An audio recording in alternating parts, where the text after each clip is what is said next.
Apa jadinya jika seorang wanita yang diceraikan dan diusir karena dianggap mandul, justru ditakdirkan menjadi ibu bagi 6 anak yang terluka?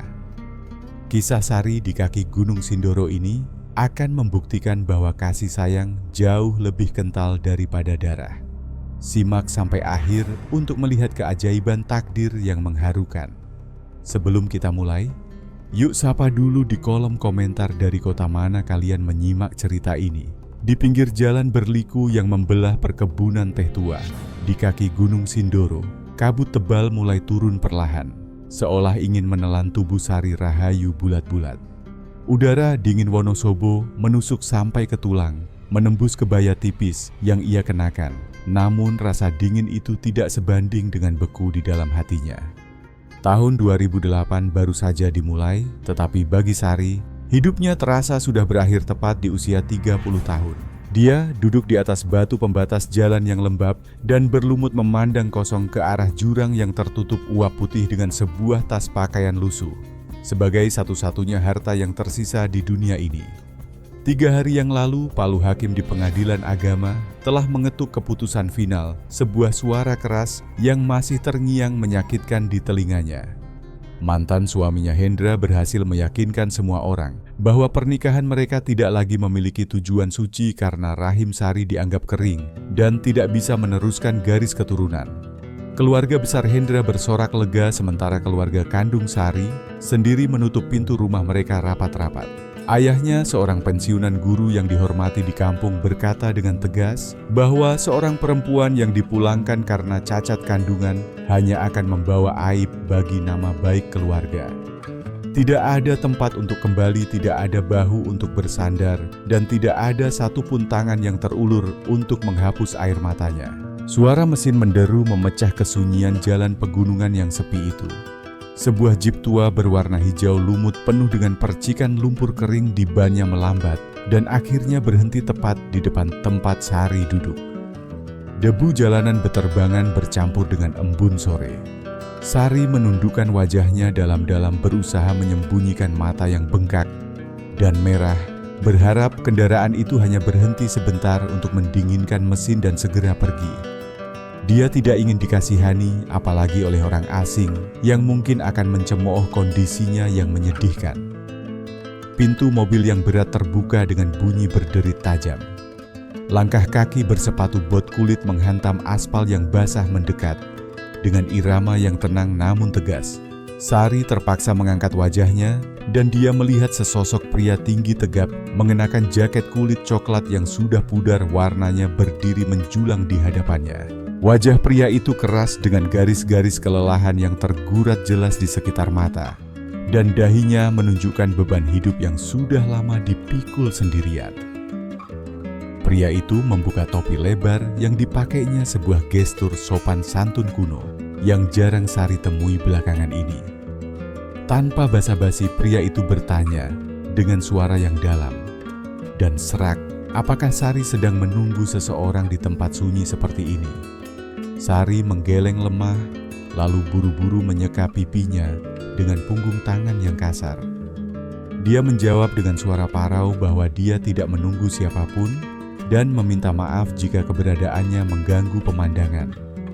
Pria itu tidak segera pergi matanya yang tajam, namun teduh menyapu penampilan Sari dari ujung rambut yang sedikit berantakan hingga ujung kaki yang hanya beralaskan sandal jepit tipis.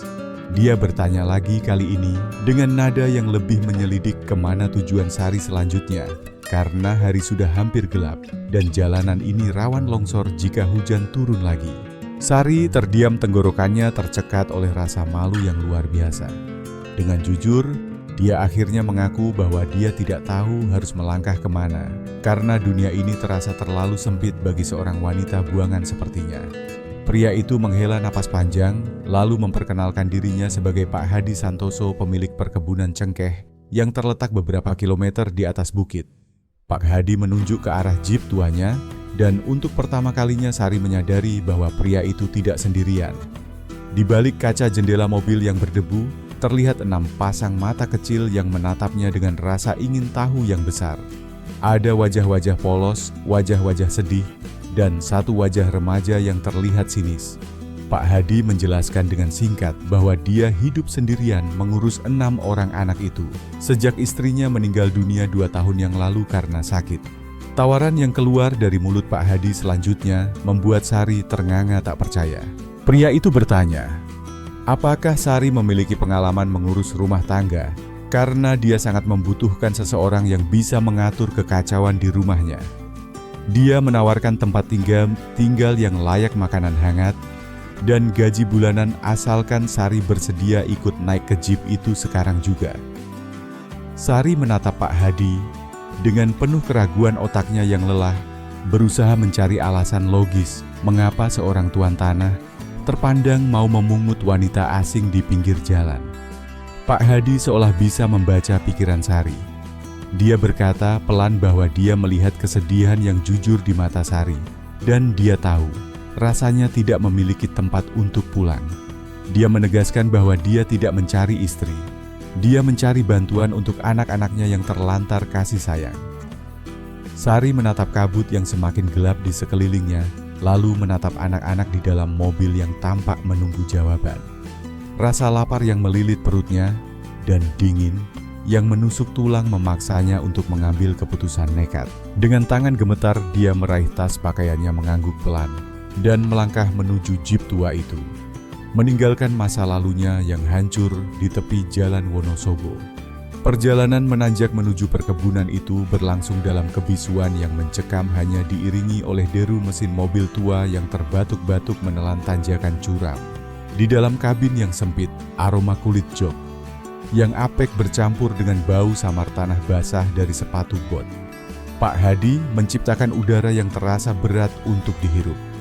Sari duduk kaku di kursi depan tangannya, mencengkeram erat tas pakaiannya di pangkuan, seolah benda itu adalah pelampung terakhir di tengah lautan badai. Dia bisa merasakan sepasang mata tajam dari kursi belakang, terus mengawasi tengkuknya sebuah tatapan yang penuh curiga dan penghakiman dini. Kabut tebal Wonosobo di luar jendela menyembunyikan pemandangan jurang di sisi kiri dan kanan, membuat Sari merasa sedang dibawa menuju dunia lain yang terasing dari peradaban. Gerbang besi yang tinggi dan berkarat akhirnya muncul dari balik tirai. Kabut terbuka perlahan dengan suara engsel yang menjerit memecah kesunyian sore.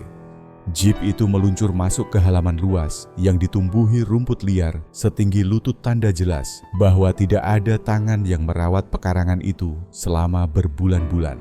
Di tengah kegelapan yang mulai turun, berdirilah sebuah rumah joglo tua yang megah, namun suram dengan tiang-tiang penyangga dari kayu jati hitam yang kokoh, namun cat dindingnya sudah mengelupas di sana-sini. Atap limasan yang tinggi tampak seperti bahu raksasa yang sedang membungkuk lelah, menanggung beban kesedihan yang tak terucapkan di dalamnya. Pak Hadi mematikan mesin dan suasana hening seketika menyergap, hanya diselingi suara jangkrik yang mulai bersahutan. Satu persatu anak-anak itu melompat turun dari pintu belakang. Bulan si bungsu yang baru berusia 5 tahun berlari kecil, sambil memeluk boneka beruang yang sudah kehilangan satu matanya. Matanya yang bulat menatap Sari dengan campuran rasa takut dan ingin tahu. Di belakangnya Melati yang sedikit lebih besar bersembunyi di balik punggung kakak laki-lakinya Bima yang sibuk membetulkan letak tas sekolahnya tanpa berani menatap tamu asing itu. Si kembar Dito dan Diki saling berbisik sambil menendang kerikil menciptakan kegaduhan kecil yang canggung. Namun perhatian Sari segera tersedot pada sosok gadis remaja yang berdiri paling akhir di dekat pintu mobil. Laras, anak sulung yang berusia 13 tahun, memiliki tatapan yang jauh lebih tua dari usianya, sorot mata yang keras dan penuh proteksi. Gadis itu tidak menyembunyikan ketidaksukaannya. Dia melipat kedua tangannya di dada, berdiri seperti penjaga gerbang yang siap mengusir penyusup. Pak Hadi berdehem pelan mencoba mencairkan ketegangan yang membeku di udara dingin pegunungan itu. Dia mengajak Sari masuk, melangkah melewati pendopo depan yang luas, namun berdebu tempat kursi-kursi rotan tua dibiarkan kosong dan kesepian. Bagian dalam rumah itu ternyata lebih menyedihkan daripada tampilan luarnya. Lantai tegal kunci yang seharusnya indah dan mengkilap kini kusam, tertutup lapisan debu halus yang tebal. Ruang tengah yang luas dipenuhi tumpukan koran bekas mainan yang berserakan dan pakaian yang belum dilipat di atas meja makan. Udara di dalam ruangan berbau lembab campuran aroma kayu tua, sisa makanan dingin, dan ketiadaan sentuhan seorang ibu. Sari merasa dadanya sesak, bukan karena debu melainkan karena melihat betapa berantakannya hidup keluarga ini tanpa nahoda yang mengatur. Pak Hadi mempersilakan Sari duduk di salah satu kursi kayu yang tampak paling bersih, sementara anak-anak berdiri bergerombol di dekat tangga mengamati sidang dadakan ini. Pria itu menjelaskan dengan suara lelah bahwa dia membutuhkan seseorang untuk mengambil alih urusan domestik karena dia harus menghabiskan sebagian besar waktunya di kebun cengkeh dan pabrik pengolahan teh. Belum sempat Sari menjawab, Laras melangkah maju, suaranya terdengar tajam membelah ruangan. Gadis itu bertanya langsung kepada ayahnya, mengapa mereka harus membawa orang asing lagi ke rumah ini, padahal pengasuh sebelumnya hanya bertahan 2 minggu dan pergi karena tidak tahan. Laras menegaskan dengan nada yang sedikit bergetar bahwa dia bisa mengurus adik-adiknya sendiri sama seperti yang sudah dia lakukan selama 2 tahun terakhir. Pak Hadi menatap putrinya dengan pandangan yang melunak, namun tegas dia mengingatkan Laras bahwa gadis itu harus fokus sekolah, bukan menjadi ibu pengganti di usia yang masih sangat muda. Sari memberanikan diri untuk bersuara, menyadari bahwa diam saja tidak akan mengubah persepsi mereka. Dengan suara lembut, namun jujur, dia berkata kepada Laras bahwa dia mengerti kekhawatiran gadis itu.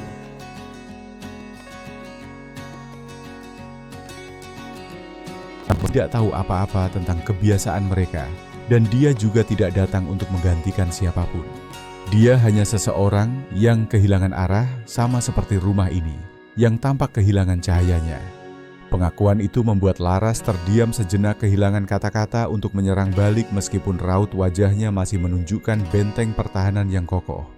Malam itu Pak Hadi menunjukkan sebuah kamar kecil di bagian belakang rumah, dekat dengan dapur yang dulu ditempati oleh pembantu lama mereka.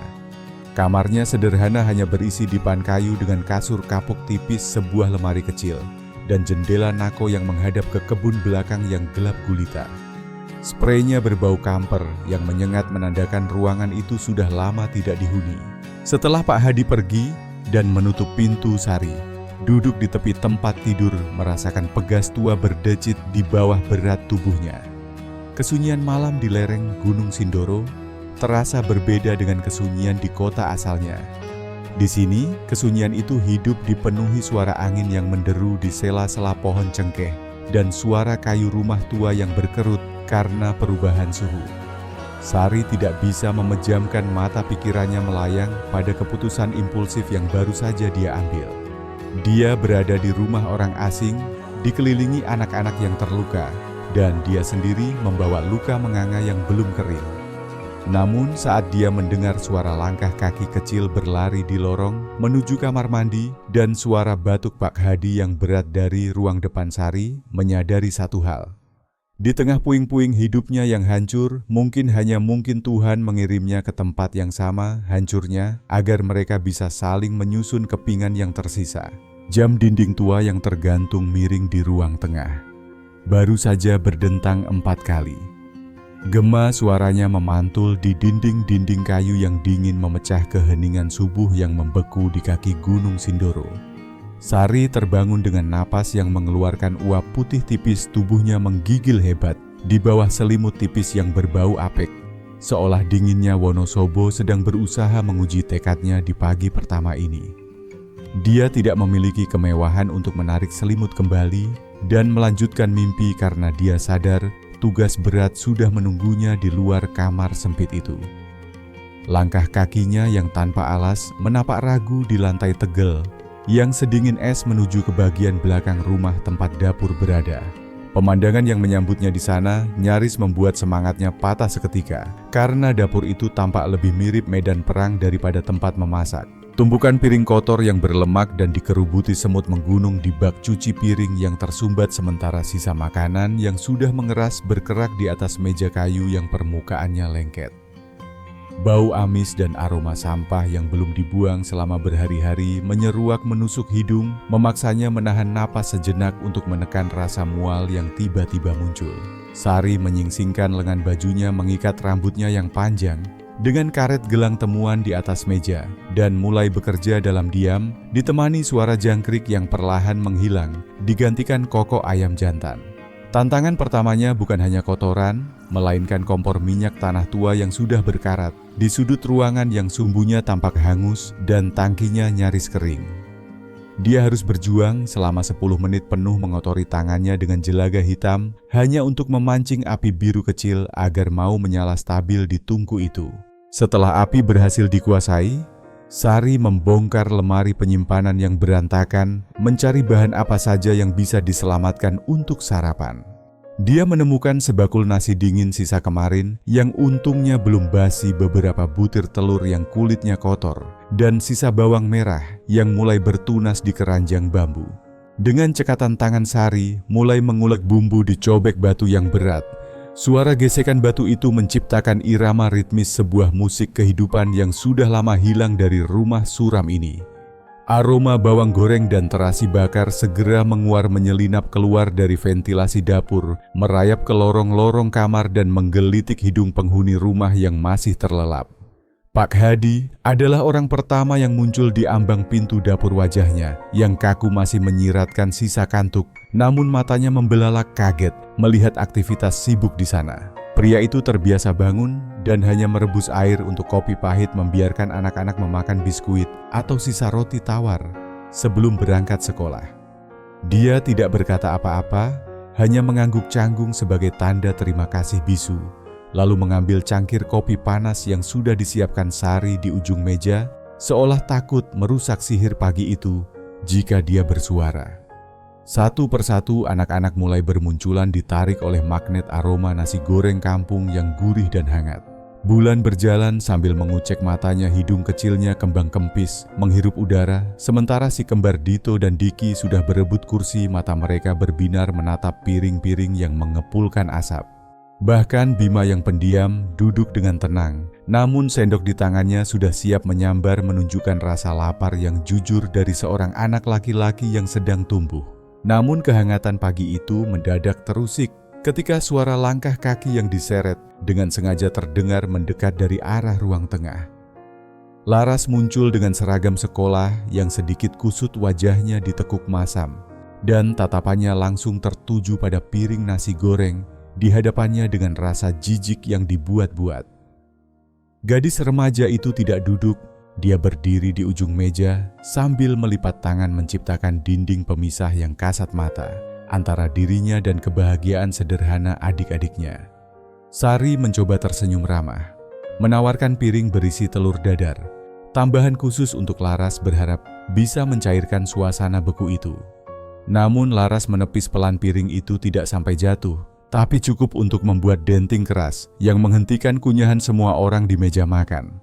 Gadis itu berkata dengan suara datar namun tajam bahwa dia tidak lapar dan dia tidak biasa memakan masakan orang asing yang belum tentu bersih cara masaknya. Kalimat itu meluncur seperti anak panah, menusuk tepat di harga diri Sari yang sudah bangun sejak jam 4 pagi, bertarung dengan jelaga dan lemak demi sepiring nasi.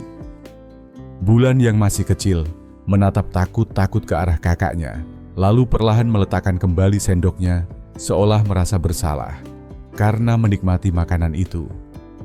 Pak Hadi berdehem keras, suara baritonnya memperingatkan Laras untuk menjaga sopan santun di depan orang yang lebih tua. Tapi Laras hanya mendengus sinis, menyambar tas sekolahnya dan melangkah keluar rumah tanpa pamit, membanting pintu depan. Cukup keras hingga kaca jendela bergetar. Sari menarik napas panjang, menahan genangan air mata yang mendesak ingin keluar, lalu kembali tersenyum pada Bulan dan si kembar, membujuk mereka untuk menghabiskan makanan. Dia tahu ini baru permulaan sebuah ujian mental yang sengaja diciptakan Laras untuk mengusirnya, tapi Sari berjanji dalam hati dia tidak akan kalah oleh kemarahan seorang anak yang sebenarnya hanya sedang merindukan ibunya. Pagi itu nasi goreng yang lezat terasa sedikit hambar Di lidah Sari tertelan bersama kenyataan pahit bahwa memenangkan perut mereka ternyata jauh lebih mudah daripada memenangkan hati mereka. Hujan deras kembali mengguyur kawasan perkebunan teh itu. Tepat pada pukul 2 siang, seolah langit Wonosobo memiliki jadwal tetap untuk menumpahkan kesedihannya ke bumi. Suara air yang menghantam atap seng rumah tua itu terdengar sangat gaduh, seperti ribuan kerikil yang dijatuhkan secara bersamaan menciptakan irama bising yang meredam suara percakapan di dalam rumah. Bus sekolah berwarna kuning kusam, yang catnya sudah mengelupas di beberapa bagian, berhenti sebentar di depan gerbang besi yang berkarat menurunkan 6 penumpang kecil yang berlarian mencari tempat berteduh dengan tas punggung yang diangkat tinggi-tinggi di atas kepala. Sari sudah berdiri menunggu di beranda depan dengan tangan memegang tumpukan handuk kering yang bersih dan wangi siap menyambut pasukan kecil yang basah kuyup itu. Dia tahu bahwa udara pegunungan yang dingin ditambah dengan baju yang basah adalah resep sempurna untuk demam, dan dia tidak ingin ada satupun dari mereka yang jatuh sakit di bawah pengawasannya. Satu persatu anak-anak itu menerima handuk pemberian Sari. Beberapa dengan gumaman terima kasih yang malu-malu, sementara yang lain hanya menyambar kain itu tanpa menatap wajahnya, terutama Laras yang langsung melesat masuk ke kamarnya sambil membanting pintu. Sore itu adalah waktu untuk mengerjakan pekerjaan rumah. Sebuah rutinitas yang biasanya dilakukan tanpa pengawasan orang dewasa karena Pak Hadi masih sibuk mengurus mesin penggilingan teh yang rusak di pabrik. Meja makan kayu jati yang besar di ruang tengah kini beralih fungsi menjadi meja belajar dadakan penuh dengan buku tulis yang terbuka, pensil yang tumpul, dan serutan kayu yang berserakan. Suasana di meja itu jauh dari kata tenang, karena Dito dan Diki, si kembar yang tidak bisa diam, terus saja saling menyikut dan berebut penghapus karet, menciptakan keributan yang membuat kepala pening. Di ujung meja yang lain, Bima duduk termenung dengan wajah kusut, menatap buku matematika yang terbuka lebar di hadapannya, seolah halaman itu berisi tulisan cacing yang tidak bisa dibaca. Anak laki-laki berusia 11 tahun itu menggigit ujung pensilnya dengan gelisah, matanya berkaca-kaca, menahan frustrasi yang memuncak. Sari yang sedang menyapu lantai di dekat situ, memperhatikan gerak-gerik Bima dengan saksama, teringat akan murid-murid ayahnya dulu yang sering mengalami kesulitan serupa. Dengan langkah perlahan agar tidak mengejutkan Sari, mendekati kursi Bima, lalu meletakkan secangkir teh manis hangat dan sepiring pisang goreng yang baru saja diangkat dari penggorengan. Bima menoleh kaget, namun aroma manis dari pisang goreng itu membuatnya sedikit rileks. Sari bertanya dengan suara pelan apakah ada soal yang sulit yang membuat Bima pusing. Anak itu awalnya ragu melirik ke arah pintu kamar Laras yang tertutup rapat, takut kalau kakaknya akan marah jika dia berbicara dengan orang asing ini. Namun kesulitan memecahkan soal pembagian pecahan memaksanya untuk mengangguk lemah dan menunjuk soal nomor 5 yang sudah penuh dengan coretan hapusan.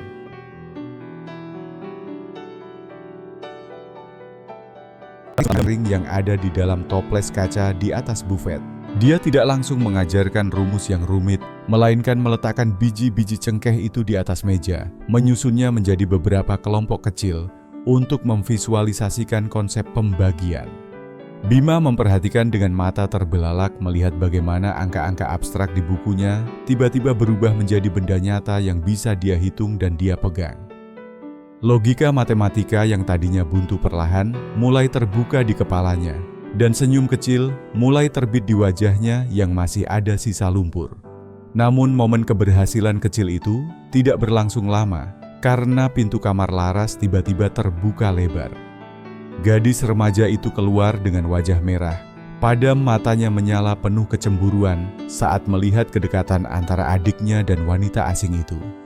Dia berjalan menghentak kaki mendekati meja, lalu dengan suara ketus dia menegur Bima agar tidak mendengarkan ajaran Sari.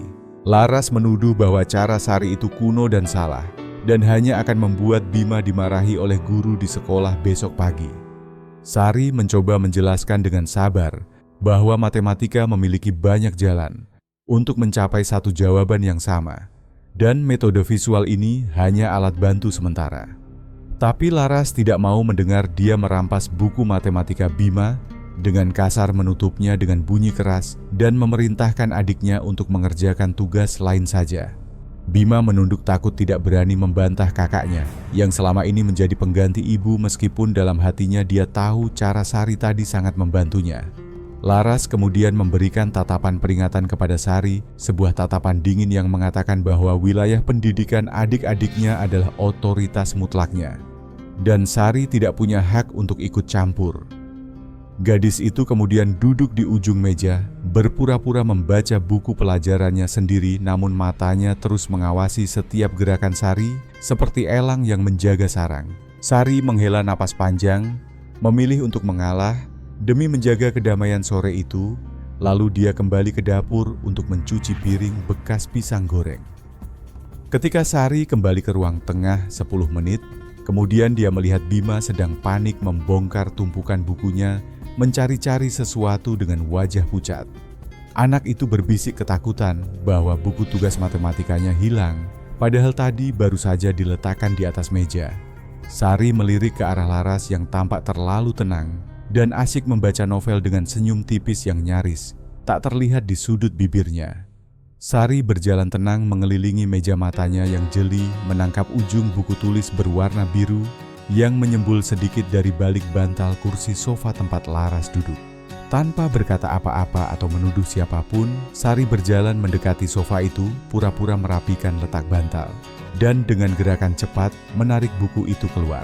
Dia menyerahkan buku itu kembali kepada Bima sambil mengelus lembut rambut. Anak laki-laki itu mengatakan bahwa bukunya hanya terselip dan terjatuh. Laras mendongak kaget, wajahnya memerah karena malu rencananya ketahuan. Tanpa keributan, namun dia juga marah karena Sari tidak terpancing emosinya. Sore itu ditutup dengan kemenangan kecil lagi bagi Sari. Namun dia tahu perang dingin ini baru saja memasuki babak yang lebih serius. Malam itu, badai tidak hanya datang mengetuk, tapi seolah ingin mendobrak masuk melalui celah-celah jendela kayu rumah joglo yang tua itu. Angin kencang dari arah Gunung Sindoro melolong seperti serigala yang kelaparan mengguncang pepohonan cengkeh di halaman, hingga dahan-dahannya bergesekan menciptakan suara kertakan yang mengerikan. Listrik di seluruh desa padam total sejak pukul 8 malam, meninggalkan rumah besar itu dalam kegelapan pekat yang hanya diterangi oleh nyala lilin yang berkedip-kedip lemah tertiup angin. Sari duduk di tepi tempat tidurnya mendengarkan suara hujan yang menghantam atap seng dengan keganasan yang tidak wajar. Perasaannya tidak enak, sebuah insting purba yang memperingatkan adanya bahaya yang mendekat. Tepat ketika jam dinding tua di ruang tengah berdentang satu kali, sebuah jeritan melengking membelah suara gemuruh hujan. Jeritan itu datang dari kamar anak-anak perempuan. Tanpa berpikir dua kali, Sari menyambar lilin di atas meja nakas melindungi apinya dengan telapak tangan dan berlari menyusuri lorong gelap yang lantainya terasa sangat dingin di telapak kakinya. Pintu kamar Bulan dan Melati sudah terbuka lebar dan di dalam sana cahaya lampu senter yang remang-remang menyinari sebuah pemandangan yang memilukan hati. Bulan si bungsu yang manis sedang menggeliat gelisah di atas tempat tidurnya. Tubuh kecilnya basah kuyup oleh keringat dingin, matanya terpejam rapat, namun mulutnya terus meracau memanggil-manggil ibunya yang sudah tiada. Laras duduk di tepi ranjang, wajahnya pucat pasi. Seperti kertas air mata mengalir deras di pipinya, sementara tangannya menggenggam erat jemari adiknya yang terkulai lemah. Gadis remaja yang biasanya terlihat tangguh dan sinis itu kini tampak rapuh, hancur oleh ketakutan, trauma masa lalu, takut kehilangan orang yang dicintainya lagi.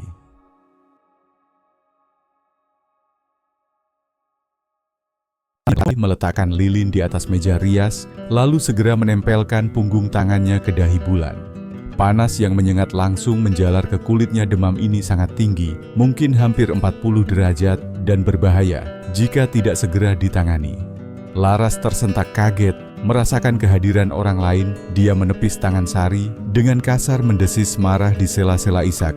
Tangisnya melarang Sari menyentuh adiknya. Namun kali ini Sari tidak mundur, dia tidak menunduk, dan dia tidak meminta maaf. Dia menatap tajam ke dalam mata. Laras mencengkeram bahu gadis itu dengan kekuatan yang mengejutkan, lalu berkata dengan suara rendah, namun penuh otoritas bahwa Laras harus berhenti menangis dan mulai membantu jika ingin adiknya selamat. Sari memerintahkan Laras untuk mengambil baskom berisi air hangat dan handuk kecil di dapur, sementara dia akan mencari obat penurun panas di kotak obat. Laras tertegun, bibirnya gemetar ingin membantah, tapi melihat ketegasan di mata Sari dan kondisi Bulan yang semakin memburuk, benteng pertahanannya runtuh. Gadis itu berlari keluar kamar menuruti perintah Sari tanpa bertanya lagi. Sementara itu, Sari mencoba menghubungi ponsel Pak Hadi, namun sinyal di pegunungan itu timbul tenggelam dimakan badai. Ketika akhirnya tersambung suara Pak Hadi, terdengar putus-putus dan panik mengabarkan bahwa jalan utama menuju perkebunan tertutup tanah longsor di dekat Garung, dan dia terjebak di mobilnya sampai alat berat datang besok pagi. Sari menenangkan majikannya itu, berjanji akan menjaga anak-anak dengan nyawanya sendiri, lalu menutup telepon untuk fokus pada pertempuran yang ada di hadapannya. Sepanjang malam itu, waktu seolah berjalan sangat lambat merayap menyiksa di antara detik-detik kecemasan. Sari dengan telaten mengganti kompres di dahi leher dan lipatan ketiak Bulan setiap 10 menit sekali, memastikan panas tubuh anak itu perlahan turun. Dia membalurkan campuran bawang merah dan minyak telon ke punggung serta perut Bulan, sebuah resep tradisional yang dulu sering dilakukan ibunya aroma tajam itu memenuhi kamar melawan bau apek dan lembab. Laras duduk di sudut ruangan memeluk lututnya, matanya tidak pernah lepas mengawasi setiap gerakan Sari. Dia melihat bagaimana tangan wanita asing itu begitu lembut, namun cekatan bagaimana Sari membisikkan doa-doa dan nyanyian Nina Bobo berbahasa Jawa halus suara yang entah bagaimana berhasil menembus racauan demam Bulan dan membuatnya tenang. Tidak ada kemarahan di wajah Sari, tidak ada keluhan lelah, hanya ada fokus mutlak. Seorang ibu yang sedang melindungi anaknya, meskipun darah yang mengalir di tubuh mereka berbeda. Menjelang subuh ketika hujan mulai reda dan berubah menjadi gerimis halus napas, Bulan akhirnya menjadi teratur dan suhu tubuhnya turun drastis. Anak itu tertidur lelap dengan wajah yang damai, tidak lagi merah, pada menahan sakit. Sari menghela napas panjang, menyeka keringat di dahinya sendiri, dengan ujung lengan baju, lalu menyandarkan punggungnya yang pegal ke sandaran kursi kayu. Saat itulah dia menyadari Laras telah berpindah duduk di sampingnya, menyodorkan segelas air putih hangat dengan tangan yang masih sedikit gemetar. Tidak ada kata terima kasih yang terucap, tidak ada pelukan dramatis, namun tatapan mata Laras sudah berubah.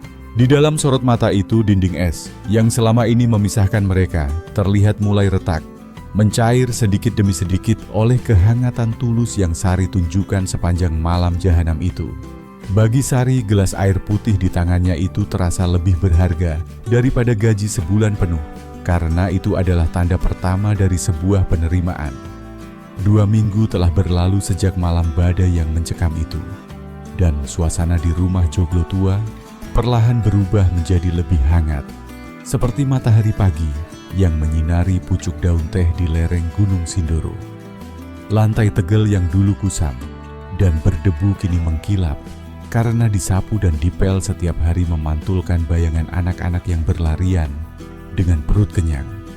Aroma masakan bumbu kuning yang gurih kini menjadi penghuni tetap di dapur, menggantikan bau apek dan lembab yang dulu menguasai ruangan itu. Namun ketenangan yang baru seumur jagung itu mendadak pecah, berkeping-keping ketika sebuah mobil sedan hitam mengkilap merayap naik ke halaman yang berbatu dengan angkuh. Mobil mewah itu terlihat sangat asing dan kontras dengan jalanan desa yang berlubang, menandakan bahwa tamu yang datang bukanlah orang sembarangan yang bisa diabaikan begitu saja. Sari sedang membantu Melati mengikat tali sepatu di teras depan ketika pintu mobil terbuka dan turunlah seorang wanita tua dengan penampilan yang mengintimidasi. Eyang Ratna, ibu kandung Pak Hadi, berdiri tegak dengan kebaya brokat mahal berwarna merah marun. Rambutnya disanggul rapi, tanpa ada satu helai pun yang keluar dari tempatnya, dan lehernya dihiasi kalung emas yang berkilauan ditimpa cahaya matahari. Wajah wanita itu masih menyisakan sisa-sisa kecantikan masa muda, namun garis mulutnya yang kaku dan sorot matanya yang tajam menunjukkan watak keras ningrat yang terbiasa memerintah dan tidak suka dibantah. Tanpa permisi atau sekadar mengucapkan salam, suara Eyang Ratna meledak memenuhi beranda bertanya dengan nada kasar. Siapa gerangan wanita kampung yang berani menyentuh cucu kesayangannya? Melati menciut ketakutan di belakang punggung Sari, sebuah reaksi insting yang tidak luput dari pengamatan tajam sang nenek yang justru semakin menyulut amarahnya. Sari segera berdiri merapikan bajunya yang sederhana-sederhana dan mencoba menyambut tangan Eyang Ratna untuk bersalaman sebagai tanda hormat kepada orang tua. Namun tangan Sari dibiarkan menggantung di udara, ditolak mentah-mentah, seolah tangan itu membawa penyakit menular yang menjijikan. Dengan jantung yang berdegup kencang, menabrak rusuk, karena gugup Sari memperkenalkan diri dengan sopan santun khas orang Jawa, menjelaskan posisinya sebagai pengasuh yang diminta langsung oleh Pak Hadi. Dia berusaha tetap tenang, meskipun tatapan Eyang Ratna terasa seperti pisau yang sedang mengulitinya, hidup-hidup menilai setiap inci penampilannya dari ujung rambut sampai ujung kaki, dengan rasa jijik yang tidak ditutup-tutupi. Wanita tua itu melangkah maju, mendekat aroma melati tua yang menyengat, dan bau dupa samar menguar dari tubuhnya, menciptakan aura mistis yang menekan dada. Eyang Ratna tidak puas dengan jawaban sederhana itu. Dia mulai menginterogasi Sari dengan pertanyaan-pertanyaan yang bersifat pribadi dan menyerang. Dia bertanya dengan nada menyelidik yang tajam, mengapa wanita muda yang sehat mau terperangkap di rumah duda terpencil di tengah perkebunan, dan di mana suami atau keluarga Sari sendiri.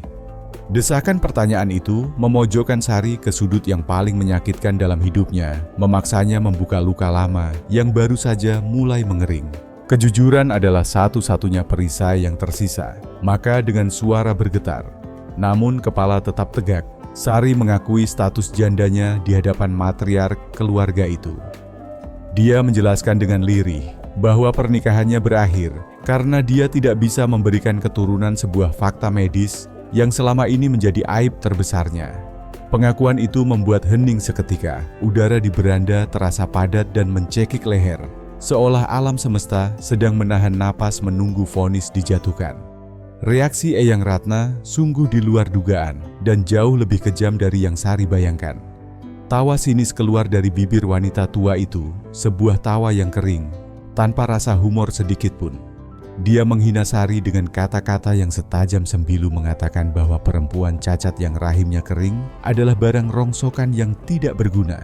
Eyang Ratna menuding wajah Sari, berteriak bahwa wanita yang tidak bisa melahirkan, tidak memiliki naluri ibu dan tidak pantas membesarkan cucu-cucunya yang berdarah biru. Kata-kata kasar itu adalah gema mengerikan dari ucapan ayah Sari sendiri saat mengusirnya dulu, namun kali ini rasanya jauh lebih menyakitkan karena diucapkan di depan Melati yang masih gemetar. Rasa sakit itu nyata, menembus ulu hati Sari, namun dia tidak membiarkan dirinya hancur dan menangis di hadapan penghinaan itu. Dia membalas tatapan Eyang Ratna, berkata dengan hormat, namun tegas bahwa kasih sayang tidak membutuhkan ikatan darah atau rahim yang subur. Sari menegaskan bahwa selama 1 bulan ini, dia telah membuktikan baktinya lewat keringat air mata dan malam-malam tanpa tidur demi menjaga anak-anak itu, sesuatu yang bahkan nenek kandung mereka pun jarang lakukan. Keberanian Sari menjawab justru membuat wajah Eyang Ratna memerah padam. Karena murka, dia bersumpah akan menyeret Sari keluar dari rumah itu begitu putranya pulang nanti.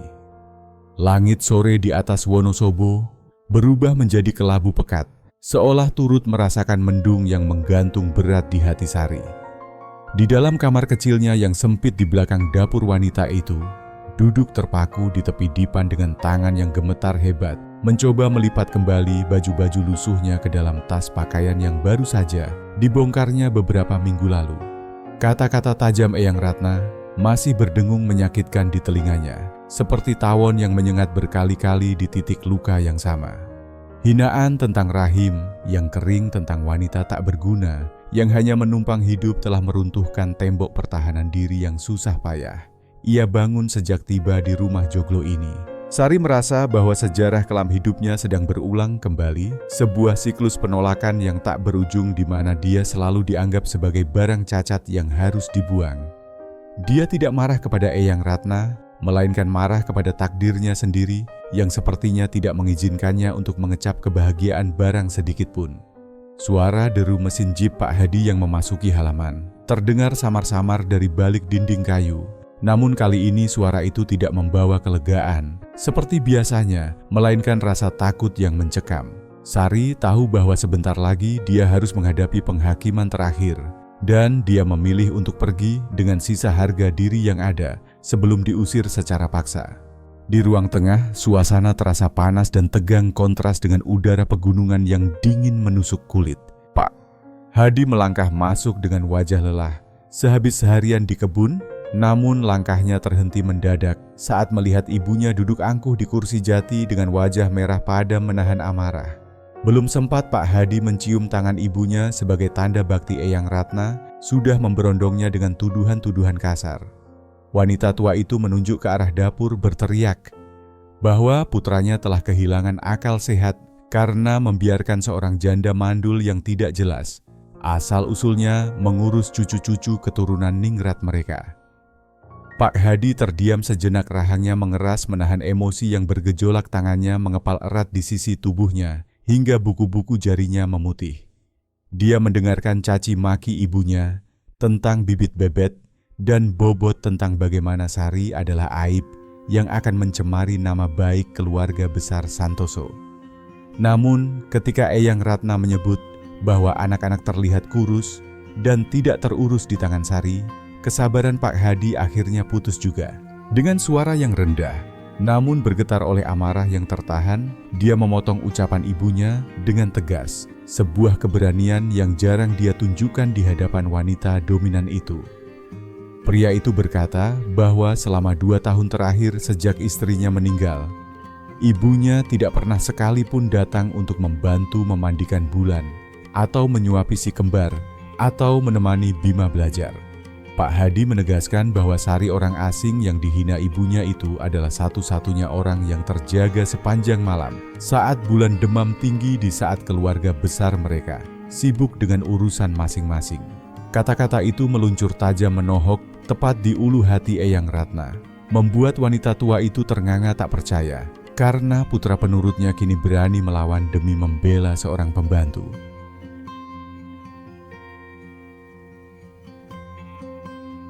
Rumah dengan membanting pintu mobil bersumpah tidak akan kembali sampai Pak Hadi sadar dan membuang wanita itu. Keheningan yang menyakitkan kembali menyelimuti rumah joglo. Meninggalkan Pak Hadi, berdiri sendirian di ruang tengah yang remang-remang, napasnya memburu dan bahunya turun lemas. Saat itulah Sari keluar dari lorong dapur, menjinjing tas pakaiannya yang berat, matanya sembab. Namun tatapannya lurus ke depan, siap untuk berpamitan. Sari berkata, lirih bahwa dia sadar diri dan kehadiran dia hanya akan memecah belah hubungan ibu dan anak. Jadi lebih baik dia pergi sekarang juga, selagi masih ada bus terakhir ke kota. Pak Hadi berbalik badan, dengan cepat wajahnya menyiratkan kepanikan yang jujur, seolah dia sedang melihat nyawanya sendiri hendak pergi meninggalkannya. Dia melangkah lebar menghalangi jalan Sari menuju pintu depan, tangannya terulur seolah ingin menahan, namun tertahan di udara karena sopan santun.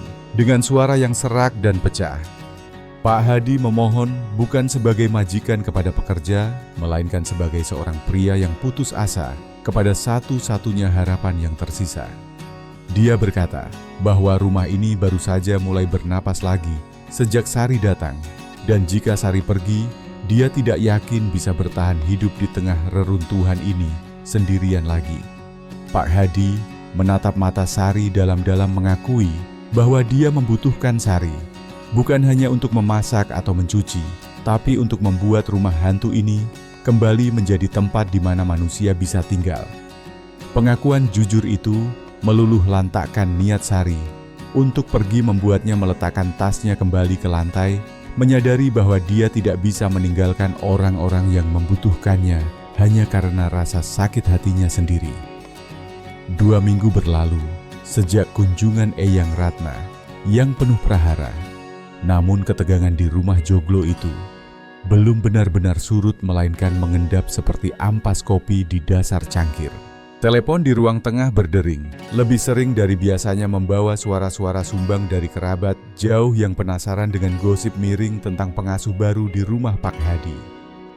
Setiap kali telepon berbunyi, Sari bisa melihat bahu Pak Hadi menegang sebuah tanda jelas bahwa tekanan dari keluarga besar Santoso semakin menghimpit lehernya. Puncaknya terjadi saat makan malam di hari Kamis, ketika Pak Hadi meletakkan sendoknya dengan pelan, lalu mengumumkan dengan suara berat bahwa kakak laki-lakinya Pak Teguh akan datang berkunjung besok sore. Berita itu mendarat di meja makan seperti sebuah vonis hukuman, membuat anak-anak saling berpandangan dengan cemas, terutama Laras yang paham betul siapa pamannya itu. Pak Teguh dikenal sebagai sosok yang kaku rasional dan tidak mudah dibohongi oleh air mata atau drama, berbeda dengan Eyang Ratna yang meledak-ledak. Jika Eyang Ratna menyerang dengan emosi, Pak Teguh akan menyerang dengan logika dingin yang mematikan. Dan itulah yang membuat kedatangannya jauh lebih menakutkan bagi Sari. Jumat sore yang ditunggu dengan debaran jantung itu akhirnya tiba, ditandai dengan masuknya sebuah mobil SUV hitam yang gagah ke halaman rumah, membelah kabut tipis yang mulai turun menyelimuti perkebunan. Seorang pria berusia 45 tahun dengan rambut yang sudah memutih seluruhnya, namun berbadan tegap, turun dari mobil dengan langkah militer yang disiplin. Wajahnya memiliki garis rahang yang keras mirip dengan Pak Hadi, namun matanya jauh lebih tajam dan menyelidik, seolah dia bisa melihat saldo rekening dan dosa seseorang hanya dengan sekali pandang. Pak Hadi menyambut kakaknya di teras dengan jabat tangan yang erat, namun kaku sebuah sapaan singkat antar saudara laki-laki yang tidak terbiasa menunjukkan kasih sayang fisik. Tanpa membuang waktu untuk basa-basi atau menikmati teh hangat, Pak Teguh langsung meminta untuk melihat keponakan-keponakannya. Dia melangkah masuk ke ruang tengah, di mana Sari sedang mendampingi Bima belajar matematika, sementara si kembar dan Melati sibuk menggambar di lantai yang beralaskan tikar pandan. Kedatangan paman mereka yang tiba-tiba membuat suasana ceria di ruangan itu mendadak hening, anak-anak membeku di tempat masing-masing. Namun Pak Teguh justru tersenyum tipis, sebuah senyum langka yang sedikit meredakan ketegangan, lalu dia berjongkok di samping Bima. Dia bertanya tentang pelajaran sekolah, dan dengan antusias yang mengejutkan Bima menjelaskan bagaimana Sari mengajarinya perkalian menggunakan biji cengkeh dan cerita rakyat. Pak Teguh mendengarkan dengan saksama, alisnya terangkat sedikit karena kagum menyadari bahwa keponakannya yang dulu selalu tertinggal di kelas kini berbicara dengan percaya diri. Pria itu kemudian mengalihkan pandangannya ke seluruh ruangan, mengamati kebersihan lantai, kerapian baju anak-anak, dan yang paling penting, binar kebahagiaan yang terpancar dari mata mereka. Dia bertanya dengan suara baritonnya yang berat, apakah mereka senang dengan kehadiran Sari di rumah ini? Bulan dengan kepolosannya yang jujur langsung berteriak girang bahwa dia sangat menyayangi Sari. Si kembar dan Melati mengangguk setuju, menceritakan masakan enak dan dongeng sebelum tidur yang kini mereka nikmati setiap hari. Namun tes sesungguhnya datang dari Laras yang berdiri bersandar di kusen pintu dapur, mengawasi interaksi itu dengan waspada. Pak Teguh menatap keponakan tertuanya itu, meminta pendapat jujur tanpa rasa takut. Laras menarik napas panjang, melirik sekilas ke arah Sari yang menunduk cemas, lalu berkata dengan suara yang mantap dan dewasa. Gadis remaja itu mengakui bahwa Sari merawat mereka dengan hati, bukan karena gaji. Dan itu adalah sesuatu yang tidak pernah dilakukan oleh pengasuh-pengasuh bayaran sebelumnya. Mendengar pengakuan itu, Pak Teguh mengangguk pelan, seolah satu kepingan puzzle telah terpasang sempurna di kepalanya. Dia kemudian berdiri tegak, merapikan kemeja batiknya, dan meminta Sari untuk ikut dengannya ke beranda depan untuk sebuah pembicaraan empat mata yang bersifat pribadi. Jantung Sari berpacu kencang. Dia merasa seperti terdakwa yang sedang digiring menuju ruang eksekusi, namun dia tidak punya pilihan selain menurut. Di beranda yang remang-remang di bawah tatapan Gunung Sindoro yang membisu, Pak Teguh menyalakan rokok kreteknya, menghembuskan asap berbau cengkeh ke udara malam yang dingin. Dia memulai interogasi itu tanpa nada menuduh, namun pertanyaannya sangat langsung dan menukik. Dia bertanya, apakah Sari sadar akan posisi sulit adiknya yang seorang duda, dan apakah Sari memiliki niat tersembunyi untuk memanfaatkan kerentanan keluarga yang sedang berduka ini. Sari menjawab dengan kejujuran yang telanjang, mengakui bahwa dia datang ke rumah ini sebagai wanita hancur yang tidak punya apa-apa, bukan sebagai predator yang mencari mangsa. Dia menjelaskan bahwa merawat anak-anak ini telah memberinya alasan baru untuk hidup sebuah tujuan yang lebih berharga daripada harta atau status sosial. Pak Teguh menatap mata Sari lekat-lekat mencari kebohongan yang mungkin tersembunyi, namun dia hanya menemukan ketulusan yang menyakitkan. Pertanyaan terakhir Pak Teguh adalah yang paling sulit untuk dijawab. Dia bertanya tentang perasaan Sari terhadap Pak Hadi. Sari terdiam cukup lama, menimbang rasa di hatinya, lalu menjawab bahwa dia sangat menghormati Pak Hadi sebagai ayah yang hebat dan prioritas utamanya saat ini hanyalah kebahagiaan anak-anak. Jawaban yang tidak melebih-lebihkan itu justru membuat Pak Teguh tersenyum lebar untuk pertama kalinya. Dia mematikan rokoknya di asbak lalu berkata bahwa jawaban itu adalah hal paling jujur yang pernah dia dengar. Pak Teguh memberikan restunya agar Sari tetap tinggal, namun dia juga memberikan peringatan keras bahwa ibunya Eyang Ratna tidak akan menyerah semudah itu. Ketenangan yang baru saja tumbuh di rumah joglo itu ternyata hanya sebuah jeda singkat sebelum badai yang sesungguhnya datang menerjang. Sore itu, ketika anak-anak masih berada di sekolah dan Pak Hadi sedang pergi ke kota untuk mengurus pembayaran panen cengkeh Sari, sedang menyetrika seragam sekolah di ruang tengah yang sepi. Suara setrika arang yang berdesis pelan saat menyentuh kain lembab menciptakan irama monoton yang menenangkan seolah waktu sedang beristirahat sejenak dari segala kerumitan dunia. Namun kedamaian itu terusik oleh deru mesin mobil yang halus berbeda dari suara truk atau jeep kasar yang biasa melintas di jalan perkebunan yang berbatu. Sari meletakkan setrikanya, lalu melangkah ke jendela depan menyibakkan tirai kain perca yang ia jahit sendiri minggu lalu. Sebuah sedan perak mengkilap berhenti tepat di depan beranda. Pintu pengemudinya terbuka, dan turunlah seorang wanita muda yang penampilannya sangat kontras dengan lingkungan desa yang berlumpur itu. Wanita itu mengenakan gaun terusan berwarna biru laut yang elegan, sepatu hak tinggi yang tidak cocok untuk tanah becek, dan rambutnya yang pirang dicat rapi, terurai indah tertiup angin pegunungan. Dia melangkah dengan percaya diri, seolah dia adalah pemilik sah dari setiap jengkal tanah yang diinjaknya.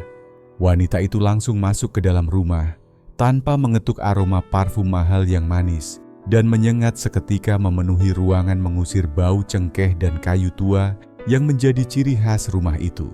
Sari terperanjat, namun berusaha tetap sopan, menanyakan siapa gerangan tamu asing yang masuk begitu saja.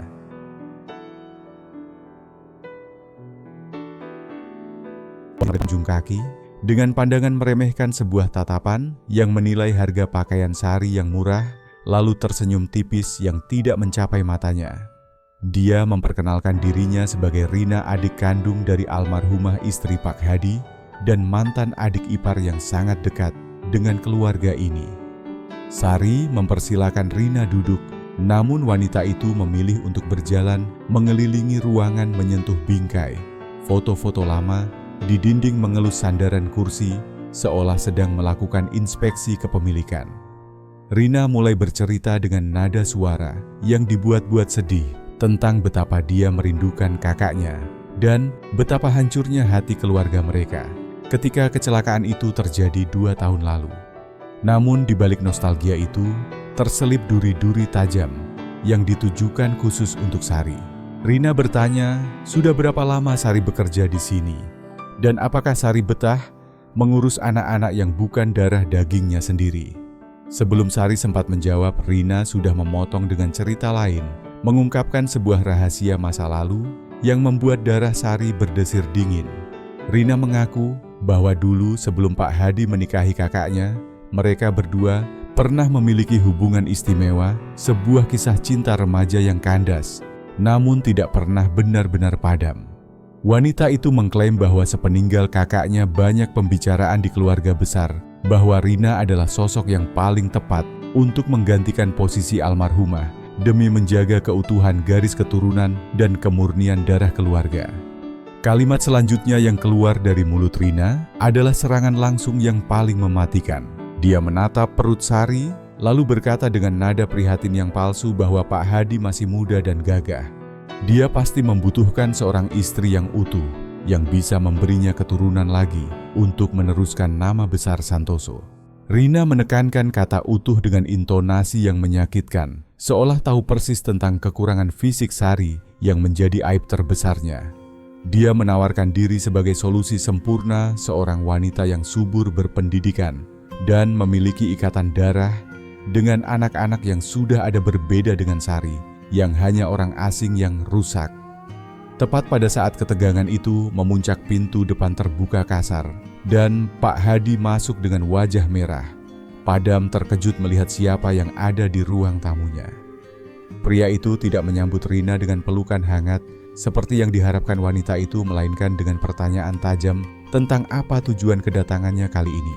Rina segera mengubah sikapnya mendekati Pak Hadi. Dengan gerakan tubuh yang menggoda, mencoba menyentuh lengan pria itu sambil berbisik tentang masa depan mereka, tentang rencana pernikahan yang tertunda, dan tentang anak-anak baru yang bisa dia lahirkan untuk Pak Hadi. Pak Hadi menepis tangan Rina dengan kasar, sebuah penolakan fisik yang tegas di hadapan Sari yang berdiri mematung di sudut ruangan. Pria itu menegaskan bahwa masa lalu mereka sudah lama terkubur dan tidak ada masa depan yang melibatkan Rina di rumah ini. Namun Rina tidak menyerah. Dia menunjuk ke arah Sari, berteriak bahwa Pak Hadi bodoh jika memilih janda mandul yang tidak punya masa depan daripada dirinya yang bisa memberikan segalanya. Kata mandul itu menggema di ruang tengah, menghantam dinding-dinding kayu dan meremukkan sisa pertahanan Sari. Kemarahan Pak Hadi meledak seketika, suaranya menggelegar melebihi suara guntur di luar sana. Dia membentak Rina, melarangnya menghina Sari di rumahnya sendiri. Pak Hadi menyatakan dengan lantang bahwa Sari adalah ibu yang jauh lebih baik daripada Rina yang hanya peduli pada status dan harta. Dia mengusir mantan adik iparnya itu. Keluar detik itu juga mengancam, tidak akan segan-segan menyeretnya jika Rina tidak mau pergi. Rina terdiam, wajah cantiknya berubah menjadi topeng kebencian yang menakutkan. Dia merapikan tasnya, menatap Pak Hadi dan Sari bergantian dengan tatapan berbisa, lalu melontarkan ancaman terakhir sebelum melangkah pergi. Dia berkata bahwa Pak Hadi akan menyesali keputusan ini seumur hidupnya saat dia sadar bahwa dia sedang membuang waktunya dengan wanita cacat yang tidak bisa memberinya apa-apa selain beban. Suara pintu mobil yang dibanting keras dan ban yang mencicit meninggalkan halaman menandai berakhirnya konfrontasi itu, namun racun yang ditebarkan Rina sudah terlanjur meresap ke dalam hati Sari, menumbuhkan kembali benih keraguan yang selama ini coba ia matikan. Halaman depan rumah joglo itu akhirnya kembali sunyi setelah mobil Rina menghilang di balik tikungan jalan yang menurun tajam. Namun debu yang ditinggalkan kendaraan itu seolah masih menggantung di udara, menyesakkan dada siapapun yang menghirupnya. Sari masih berdiri mematung di teras, matanya menatap kosong ke arah gerbang, sementara kata-kata beracun tentang rahim yang kering dan wanita tak berguna terus berputar di kepalanya seperti kaset rusak. Pak Hadi yang menyadari betapa terguncangnya wanita itu tidak membiarkan Sari tenggelam lebih dalam ke dalam lubang kesedihan. Pria itu mengajak Sari untuk memeriksa kebun cengkeh di bagian atas bukit dengan alasan ingin memastikan tanaman-tanaman muda tidak rusak tertiup angin kencang tadi malam. Itu hanyalah alasan yang dibuat-buat karena tujuan utamanya adalah membawa Sari keluar dari rumah yang pengap oleh sisa-sisa kehadiran Rina menuju udara terbuka yang lebih segar. Mereka berjalan bersisian, menyusuri jalan setapak yang menanjak tanah basah berwarna coklat tua menempel di sandal mereka, namun tidak ada satu patah kata pun yang terucap di antara keduanya. Langit Wonosobo yang memang terkenal tidak bisa ditebak tiba-tiba berubah menjadi gelap gulita dalam hitungan menit. Awan hitam bergulung-gulung di atas puncak Gunung Sindoro dan tanpa peringatan hujan deras turun mengguyur bumi, seolah langit sedang menumpahkan seluruh isi perutnya. Mereka berlari mencari tempat berteduh, menembus tirai air yang dingin, hingga akhirnya menemukan sebuah pondok kayu tua tempat para pemetik cengkeh biasa beristirahat. Di dalam pondok sempit yang berlantai tanah itu, suara hujan yang menghantam atap seng terdengar sangat memekakkan telinga, menciptakan dinding suara yang memisahkan mereka dari dunia luar. Sari berdiri di sudut ruangan memeluk tubuhnya sendiri yang menggigil kedinginan air hujan, menetes dari ujung rambutnya ke wajah menyatu dengan air mata yang sejak tadi ia tahan. Pak Hadi melepas jaket kulitnya yang basah, menyangkutkannya di paku dinding, lalu berbalik menatap Sari dengan pandangan yang sulit diartikan. Sari akhirnya memberanikan diri untuk memecah kebisuan suaranya, terdengar lirih, nyaris tenggelam oleh suara guntur yang menggelegar. Dia berkata bahwa mungkin Rina benar, bahwa Pak Hadi seharusnya mempertimbangkan tawaran wanita itu. Sari menunduk dalam menatap ujung kakinya yang kotor oleh lumpur, lalu melanjutkan bahwa seorang duda kaya dan terpandang seperti Pak Hadi pantas mendapatkan istri yang sempurna. Dia menyebutkan bahwa dirinya hanyalah wanita cacat yang tidak akan pernah bisa memberikan keturunan dan hanya akan menjadi bahan tertawaan orang sekampung jika terus berada di sisi Pak Hadi. Mendengar itu, Pak Hadi melangkah mendekat, mengabaikan jarak kesopanan yang selama ini selalu mereka jaga. Dia berlutut di hadapan Sari, mensejajarkan matanya dengan mata wanita itu, lalu memegang kedua tangan Sari yang dingin dan gemetar. Dengan suara yang tegas, namun lembut, Pak Hadi membantah semua keraguan itu. Dia berkata bahwa dia tidak membutuhkan anak lagi, karena Tuhan sudah menitipkan 6 nyawa yang harus ia jaga. Pria itu menegaskan bahwa yang dia butuhkan bukanlah mesin pencetak keturunan, melainkan seorang pendamping hidup yang bisa mengerti jiwanya yang lelah. Pak Hadi bertanya, apakah Sari tahu apa yang dia rasakan setiap kali melihat Sari menyisir rambut bulan, atau saat Sari mengajari Bima berhitung, atau saat Sari sekadar menyeduh kopi di pagi hari. Dia mengaku bahwa kehadiran Sari telah menghidupkan kembali bagian hatinya yang sudah mati sejak 2 tahun lalu. Pria itu berkata dengan jujur bahwa dia telah jatuh hati, bukan karena rasa kasihan atau kebutuhan mendesak, melainkan karena ketulusan hati Sari yang luar biasa. Sari terkesiap, napasnya tercekat mendengar pengakuan yang begitu telanjang itu. Dia menatap mata Pak Hadi mencari keraguan di sana, namun yang ia temukan hanyalah keyakinan yang kokoh seperti batu karang. Sari bertanya dengan suara bergetar, apakah Pak Hadi benar-benar bisa menerima kekurangannya, menerima fakta bahwa tidak akan ada tangis bayi lagi di rumah mereka. Pak Hadi tersenyum mengusap air mata di pipi Sari dengan ibu jarinya yang kasar, lalu menjawab bahwa keluarga mereka sudah cukup ramai dan cinta tidak diukur dari jumlah anak yang lahir, melainkan dari besarnya kasih sayang yang dibagi. Di tengah gemuruh hujan, di pondok tua itu, 2 jiwa yang sama-sama terluka akhirnya saling menemukan penyembuhan. Sari mengangguk, pelan air matanya kini mengalir karena rasa haru yang membuncah, dan dia pun mengakui bahwa dia juga mencintai Pak Hadi. Dan anak-anak itu lebih dari nyawanya sendiri. Tidak ada ciuman yang penuh nafsu, hanya sebuah pelukan erat yang menyatukan detak jantung mereka. Sebuah janji tanpa kata untuk saling menguatkan menghadapi badai apapun yang akan datang. Ketika hujan reda dan menyisakan gerimis halus, mereka berjalan turun kembali ke rumah Joglo, bukan lagi sebagai majikan dan pekerja, melainkan sebagai 2 manusia yang siap melangkah bersama menuju masa depan yang penuh tantangan. Berita tentang rencana pernikahan Pak Hadi dan pengasuh anak-anaknya menyebar lebih cepat daripada api yang membakar jerami kering di musim kemarau. Di desa kecil yang terletak di lereng gunung itu, dinding-dinding rumah seolah memiliki telinga, dan angin membawa bisik-bisik tetangga dari satu pintu ke pintu lainnya. Sari merasakan perubahan atmosfer yang drastis setiap kali dia melangkah keluar dari gerbang rumah Joglo untuk pergi ke pasar atau mengantar anak-anak sekolah. Orang-orang yang dulu mulai menyapanya dengan ramah kini memalingkan wajah mereka saat berpapasan atau mendadak sibuk dengan urusan masing-masing untuk menghindari kontak mata. Warung sayur di ujung jalan yang biasanya menjadi tempat Sari bertukar senyum dengan ibu-ibu pedagang kini berubah menjadi arena pengadilan jalanan yang dingin. Ketika Sari hendak membeli bayam dan tempe untuk makan siang, dia bisa merasakan tatapan-tatapan tajam menusuk punggungnya, diiringi suara desis pelan yang sengaja diperdengarkan. Mereka tidak lagi membicarakan harga cabai yang naik, melainkan membicarakan bagaimana seorang janda miskin yang tidak jelas asal-usulnya berhasil menjerat tuan tanah terkaya di desa itu dalam waktu singkat. Sumber dari semua kebencian yang mendadak muncul itu bukanlah rahasia lagi bagi siapapun. Eyang Ratna, dengan pengaruh dan kekuasaannya sebagai matriark keluarga, terpandang telah melancarkan serangan balasan yang mematikan. Wanita tua itu tidak hanya menolak memberikan restu, dia juga menebarkan racun fitnah yang sangat keji ke seluruh penjuru desa.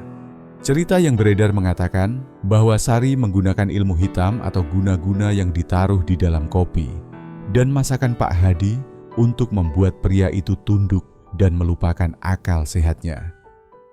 Gosip tentang pelet dan jampi-jampi itu adalah tuduhan yang sangat serius di lingkungan masyarakat yang masih memegang teguh kepercayaan mistis.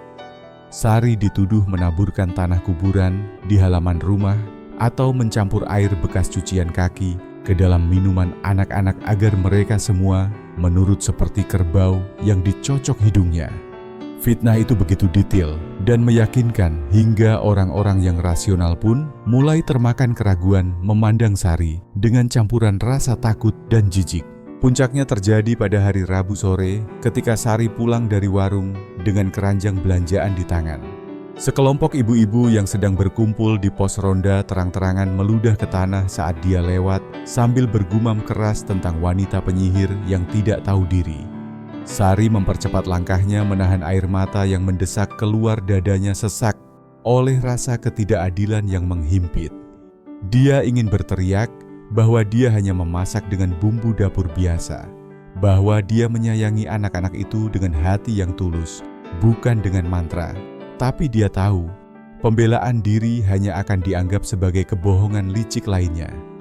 Pak Hadi yang mendengar tentang insiden peludahan itu, murka bukan main. Wajahnya merah, padam urat-urat lehernya menonjol tegang dan dia sudah siap melangkah keluar untuk melabrak siapa saja yang berani menghina calon istrinya. Pria itu mengambil kunci mobil dengan kasar berniat mendatangi rumah ibunya sendiri untuk menghentikan kegilaan ini sekali dan untuk selamanya. Namun Sari menahan lengan Pak Hadi dengan lembut, menggelengkan kepala dengan mata yang basah, memohon agar pria itu tidak menyiram bensin ke dalam api yang sedang berkobar. Malam itu mereka mengadakan rapat keluarga darurat.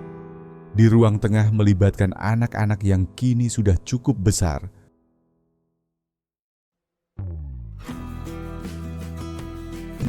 Duduk di ujung meja, dengan wajah serius menjelaskan bahwa banyak orang di luar sana yang tidak suka melihat kebahagiaan mereka dan mencoba merusaknya dengan cerita bohong. Dia bertanya kepada anak-anak, apakah mereka percaya bahwa Sari menggunakan sihir jahat kepada mereka. Laras yang kini telah berubah menjadi pendukung paling setia Sari adalah orang pertama yang bersuara lantang. Gadis remaja itu berkata dengan nada sinis, khasnya bahwa jika masakan enak dan kasih sayang disebut sihir, maka dia rela disihir seumur hidupnya. Laras menggenggam tangan Sari di atas meja sebuah gestur perlindungan yang mengejutkan semua orang lalu menatap ayahnya dengan tegas. Dia menyarankan agar pernikahan itu dipercepat saja, tidak perlu menunggu bulan baik atau pesta besar yang mengundang banyak orang munafik. Saran Laras bagaikan petir yang menyambar di siang bolong, namun sekaligus membawa kejernihan pikiran bagi Pak Hadi. Pria itu memandang Sari, lalu memandang anak-anaknya satu persatu dan melihat persetujuan yang bulat di mata mereka. Tidak ada gunanya menunda niat baik hanya karena takut pada omongan orang, karena semakin lama mereka menunggu semakin banyak celah bagi Eyang Ratna dan orang-orang dengki lainnya untuk memisahkan mereka. Dengan keputusan yang bulat dan tekad yang membaja, Pak Hadi menetapkan tanggal pernikahan mereka. Bukan bulan depan, bukan minggu depan, melainkan 3 hari lagi pada hari Jumat pagi yang penuh berkah. Acara itu akan dilangsungkan secara sederhana di rumah, hanya mengundang penghulu saksi dan kerabat terdekat yang benar-benar mendukung seperti Pak Teguh yang sudah memberikan restunya. Keputusan mendadak ini adalah perjudian besar sebuah langkah skakmat untuk membungkam segala fitnah. Namun mereka tidak tahu bahwa satu ancaman terakhir dari masa lalu, Sari sedang bergerak mendekat menuju gerbang rumah mereka. 2 hari menjelang akad nikah yang dipercepat itu, kesibukan di rumah joglo Pak Hadi meningkat 2 kali lipat, seolah waktu sedang berpacu dengan detak jantung penghuninya. Para tetangga yang masih setia dan tidak termakan gosip datang membantu mendirikan tenda sederhana di halaman depan, sementara aroma santan dan gula merah yang dimasak di dapur menguar sampai ke jalan raya. Sari sedang duduk di pendopo menjahit kancing terakhir pada baju seragam yang akan dipakai Bima ketika suara keributan yang kasar terdengar dari arah gerbang utama. Bukan suara mesin mobil mewah seperti milik Rina atau Eyang Ratna, melainkan suara teriakan laki-laki yang parau bercampur dengan bentakan satpam perkebunan yang mencoba menahan seseorang. Jarum jahit di tangan Sari terhenti di udara, dan tanpa sadar, ujungnya menusuk jari telunjuknya hingga mengeluarkan setetes darah merah segar. Dia mengenal suara itu, suara yang pernah menjadi mimpi buruknya selama bertahun-tahun, suara yang selalu membentak dan merendahkannya setiap kali dia gagal memberikan kabar kehamilan. Dengan tubuh gemetar hebat, Sari meletakkan baju Bima, lalu berjalan perlahan menuju pagar. Langkahnya terasa berat, seolah kakinya tertanam di dalam lumpur hisap. Di sana, di balik jeruji besi gerbang yang mulai berkarat berdiri, sesosok pria yang nyaris tidak dikenalnya lagi karena penampilannya yang sangat berantakan.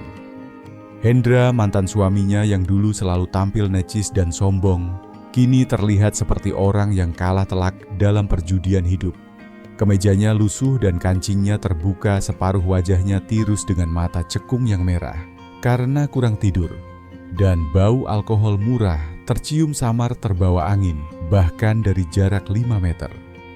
Pria itu datang bukan dengan kendaraan pribadi, melainkan dengan ojek pangkalan yang kini menunggu ragu di pinggir jalan, seolah dia baru saja menempuh perjalanan jauh dengan sisa uang terakhirnya. Ketika mata Hendra menangkap sosok Sari yang kini terlihat lebih berisi dan segar, sebuah senyum miring yang menakutkan terbentuk di bibirnya yang pecah-pecah. Dia berteriak memanggil nama Sari, bukan dengan nada rindu, melainkan dengan nada kepemilikan yang arogan, seolah Sari adalah barang hilang yang akhirnya ditemukan kembali.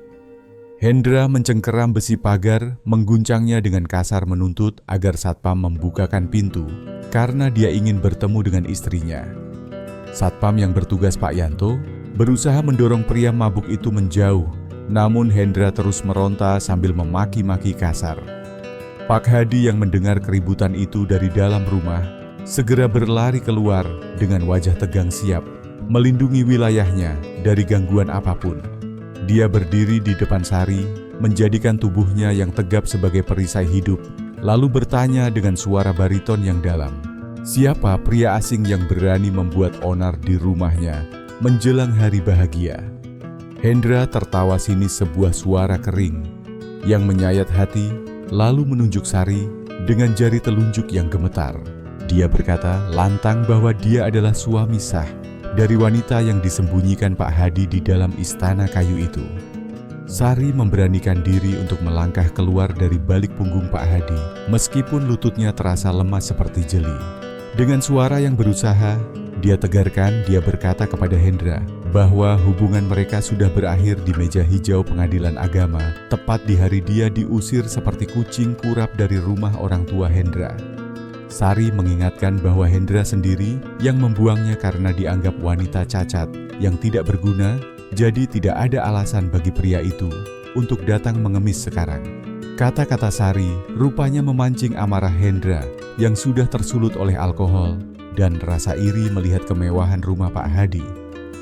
Pria itu mulai meracau menuduh Sari tidak tahu diri karena berani menikah lagi dengan orang kaya, padahal dia adalah wanita mandul yang tidak punya masa depan.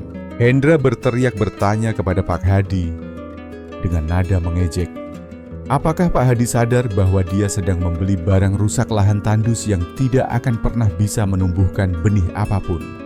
Hinaan itu menggema di halaman yang luas, membuat para tetangga yang sedang membantu memasak menghentikan pekerjaan mereka dan menatap prihatin.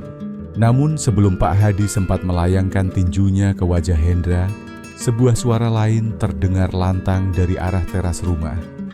Laras, Bima, dan adik-adiknya berdiri berjejer di sana, wajah mereka merah, padam menahan marah, melihat ibu sambung mereka dihina sedemikian rupa. Laras berjalan maju dengan langkah pasti, tatapannya menyala penuh keberanian, jauh lebih dewasa dari usianya yang baru 13 tahun. Gadis itu berdiri di samping Sari, menggenggam tangan wanita itu erat-erat, lalu berteriak kepada Hendra agar pergi dari rumah mereka sekarang juga. Laras berkata dengan tegas bahwa Sari adalah ibu mereka, ibu yang merawat mereka saat sakit, ibu yang memasakkan mereka makanan enak, dan ibu yang menyayangi mereka tanpa syarat. Dia menegaskan bahwa Sari tidak rusak, melainkan Sari adalah perekat yang menyatukan kembali kepingan hati keluarga mereka yang sempat hancur. Keberanian anak-anak itu membuat Hendra tertegun, mulutnya terkunci rapat kehilangan kata-kata untuk membalas serangan balik yang tak terduga itu.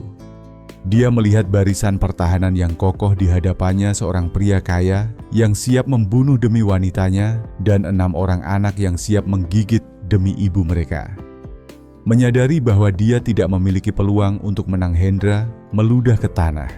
Dengan kasar bergumam, menyumpahi nasib sialnya, lalu naik kembali ke ojek yang menunggunya, pergi meninggalkan debu kegagalan di belakang punggungnya. Sari memeluk Laras dan Bima sambil menangis, bukan karena sedih, melainkan karena rasa haru yang membuncah, menyadari bahwa dia benar-benar telah menemukan keluarga sejatinya. Jumat pagi yang dinanti itu akhirnya tiba, membawa serta kabut tipis yang menyelimuti lereng Gunung Sindoro, seolah alam semesta sedang menahan napasnya untuk sebuah peristiwa sakral. Sari duduk di depan cermin tua, di kamarnya memandangi pantulan wajahnya yang dipulas bedak tipis oleh tangan tetangga yang berbaik hati membantu.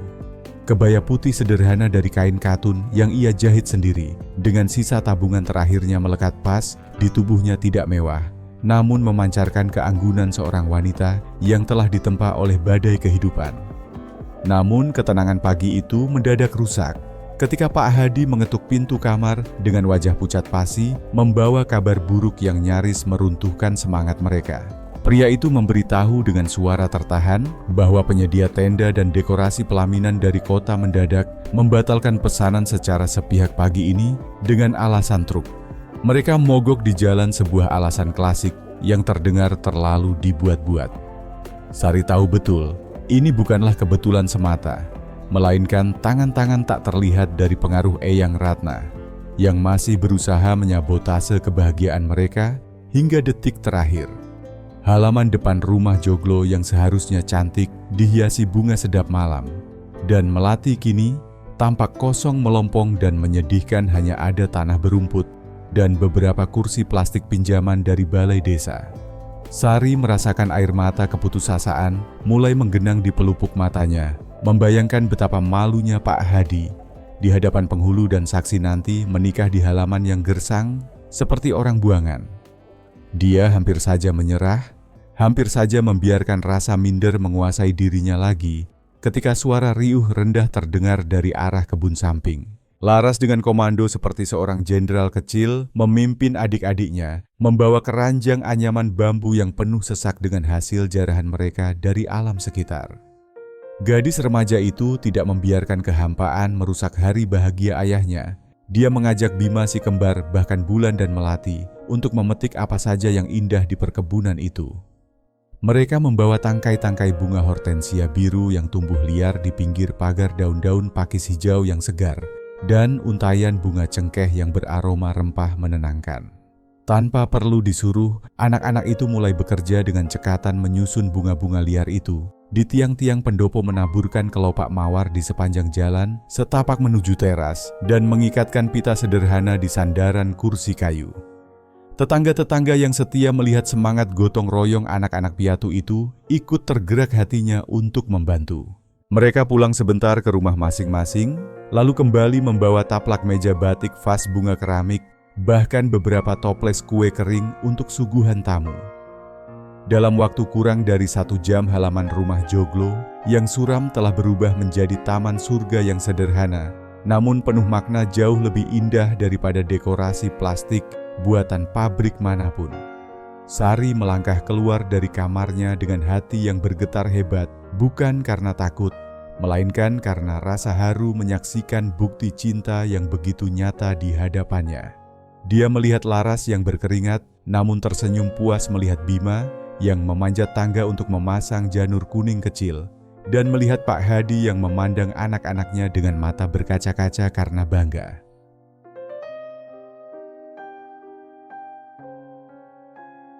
Kantor urusan agama tiba didampingi oleh Pak Teguh yang bertindak sebagai saksi utama dari pihak keluarga laki-laki. Upacara akad nikah itu tidak dilangsungkan di dalam gedung mewah, melainkan di bawah naungan pohon cengkeh tua yang tumbuh kokoh. Di sudut halaman pohon yang telah menjadi saksi bisu pasang surut kehidupan keluarga Santoso selama puluhan tahun.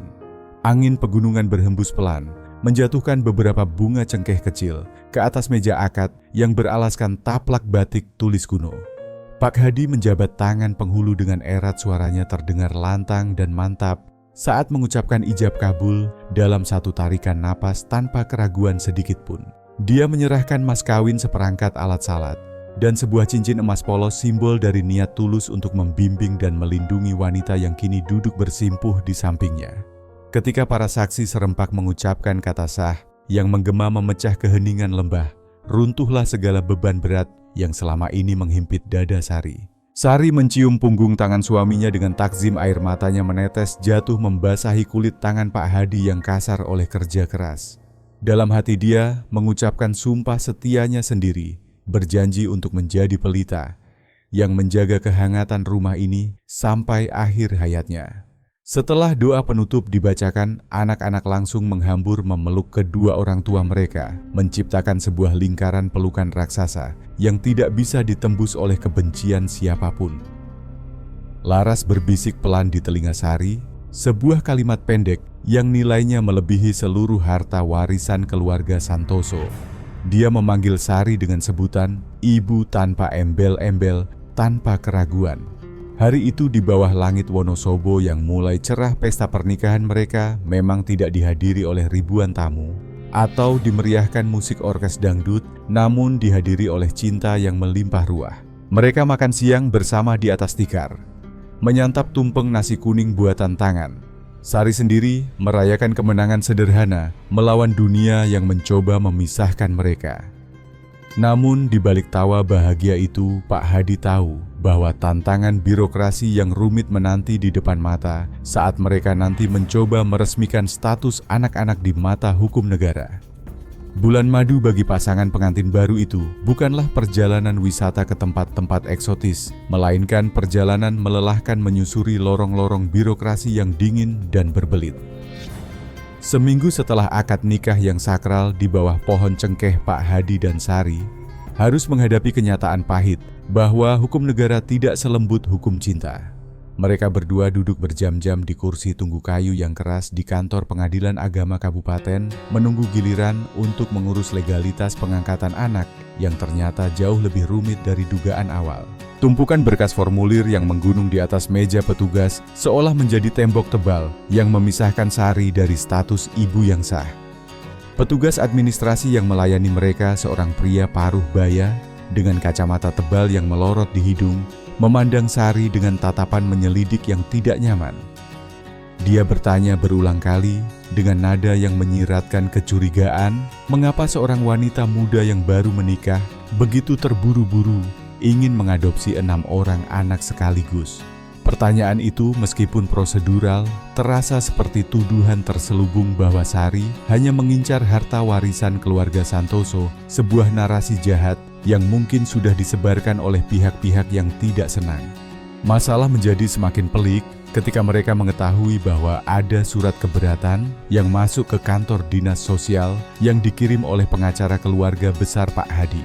Surat itu mempertanyakan kapabilitas mental dan finansial Sari serta mengungkit riwayat medisnya tentang infertilitas sebagai alasan bahwa dia tidak kompeten mengasuh anak. Pak Hadi nyaris menggebrak meja karena murka wajahnya memerah menahan amarah melihat bagaimana kekurangan fisik istrinya terus-menerus dijadikan senjata untuk menyerang kebahagiaan mereka. Sari dengan ketenangan yang luar biasa mengelus punggung tangan suaminya membisikkan kata sabar dan mengingatkan bahwa kemarahan hanya akan memperburuk situasi di mata hukum. Proses itu memakan waktu berbulan-bulan, menguras tenaga pikiran dan biaya yang tidak sedikit. Mereka harus bolak-balik ke kota menjalani serangkaian wawancara psikologis kunjungan rumah, dari pekerja sosial hingga sidang tertutup yang melelahkan. Namun justru di tengah tekanan birokrasi itulah, Sari menemukan panggilan jiwanya yang lain, sebuah tujuan hidup yang lebih besar yang tidak pernah dia bayangkan sebelumnya. Sambil menunggu proses hukum yang berjalan lambat, seperti siput Sari mulai memperhatikan kehidupan para wanita di desa sekitar perkebunan teh itu. Dia melihat banyak ibu-ibu buruh petik yang nasibnya tidak jauh berbeda dengannya. Dulu terhimpit ekonomi, ditinggalkan suami, atau dikucilkan karena status janda. Hati Sari tergerak. Dia tidak ingin hanya duduk diam di rumah besar, menunggu nasib. Dia ingin melakukan sesuatu yang nyata. Dimulai dari dapur rumah joglo yang luas, Sari mengajak 2 orang tetangga janda untuk membantunya membuat keripik singkong dan sambal botolan menggunakan resep rahasia peninggalan neneknya. Apa yang awalnya hanya kegiatan iseng untuk mengisi waktu luang perlahan berkembang menjadi sebuah gerakan pemberdayaan ekonomi yang serius. Aroma sedap masakan Sari menarik minat lebih banyak wanita desa untuk bergabung. Mereka datang bukan hanya untuk belajar memasak, tapi untuk berbagi cerita, beban, dan tawa. Rumah Pak Hadi yang dulunya sepi dan angker kini berubah menjadi pusat kegiatan masyarakat. Pendopo depan setiap sore dipenuhi oleh ibu-ibu yang belajar menjahit, membuat kerajinan tangan dari limbah cengkeh, atau sekadar belajar membaca dan berhitung dasar yang diajarkan oleh Laras sepulang sekolah. Sari tidak lagi dipandang sebagai orang asing yang merebut suami orang, melainkan dihormati sebagai Ibu Sari, sosok penggerak yang memberikan harapan baru bagi kaum perempuan di kaki Gunung Sindoro. Keberhasilan proyek sosial kecil-kecilan ini ternyata menjadi senjata ampuh yang tak terduga untuk melawan stigma negatif yang selama ini melekat padanya. Ketika petugas dinas sosial datang untuk melakukan survei kelayakan terakhir, mereka tidak menemukan rumah yang suram, melainkan menemukan sebuah komunitas yang hidup dan saling dukung. Petugas itu melihat bagaimana Sari dihormati oleh warga desa, bagaimana anak-anak Pak Hadi terlibat aktif membantu kegiatan sosial itu dengan bangga, dan bagaimana cinta di rumah itu mengalir keluar, memberkati orang lain. Laporan akhir dari dinas sosial akhirnya keluar dengan rekomendasi yang sangat positif, mematahkan segala argumen hukum yang disusun oleh pengacara Eyang Ratna. Hakim memutuskan untuk mengabulkan permohonan adopsi Sari, menyatakan bahwa ikatan batin dan dampak positif yang diberikan Sari jauh melampaui sekadar hubungan darah. Hari ketika surat keputusan pengadilan itu keluar, Sari memegang kertas bermeterai itu dengan tangan gemetar, air matanya menetes bukan karena sedih, tapi karena rasa syukur yang membuncah. Dia bukan lagi sekadar istri siri atau ibu sambung di mata hukum, dan di mata Tuhan, dia adalah ibu yang sah bagi Laras, Bima, Dito, Diki, Melati, dan Bulan. Kemenangan ini bukan hanya miliknya, tapi milik semua wanita yang pernah dianggap tidak utuh. Malam itu Sari memeluk ke-6 anaknya satu persatu, merasakan detak jantung mereka, yang kini terikat selamanya dengan detak jantungnya, sebuah ikatan yang tidak akan pernah bisa diputus oleh siapapun lagi.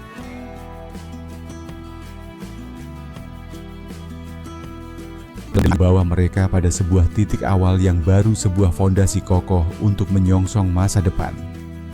15 tahun telah berlalu, waktu berjalan begitu cepat, seperti air sungai yang mengalir deras menuju muara, membawa serta kenangan pahit dan mengubahnya menjadi sejarah yang manis. Tahun 2023 Membawa suasana yang jauh berbeda di rumah joglo tua, di kaki Gunung Sindoro itu, rumah yang dulunya suram dan berhantu, kini menjadi bangunan paling hidup dan paling hangat di seluruh desa.